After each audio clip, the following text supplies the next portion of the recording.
penlut kaya kapur Namar tangia pi bangalake koridor Ngalaban nebat pi baroshi juno Kapur hapingan nai tangya pingan burong Kapur kabajanai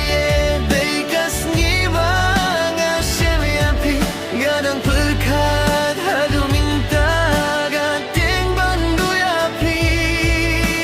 mamdong kamban wacu minta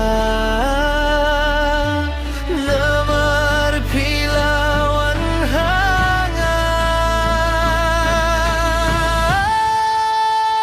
Lada pila banyo hiya lade Ya jing babri ujong pi Kins kyo tu shisha Kat no ngay tia pi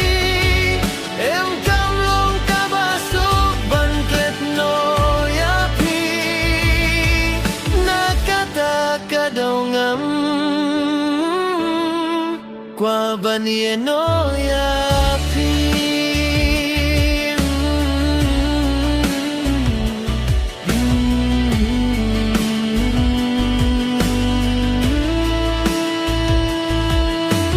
Kirimen bau blayu la binta Bapin long tan jonga Kwa bapin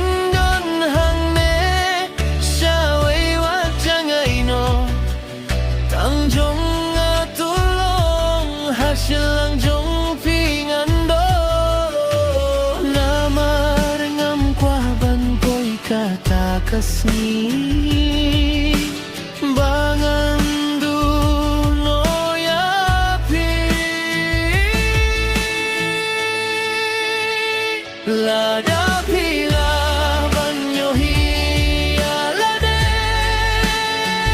Ya jing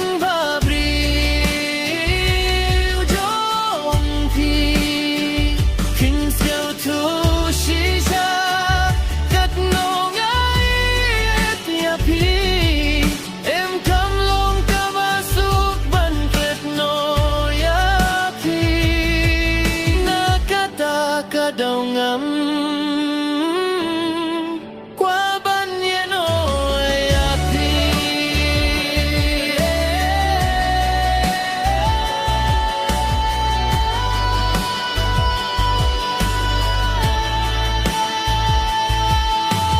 Nam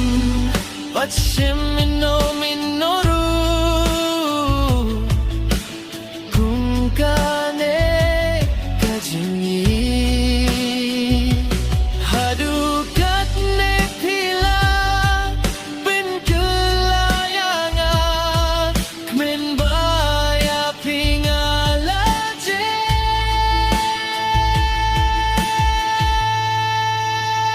Lada pila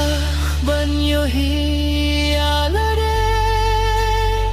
Ya jing babri ujong pi Pinskyo tu shisha Kat no ngay tia pi pi Em kam long kabasuk ban klet no ya pi Nakata kadongam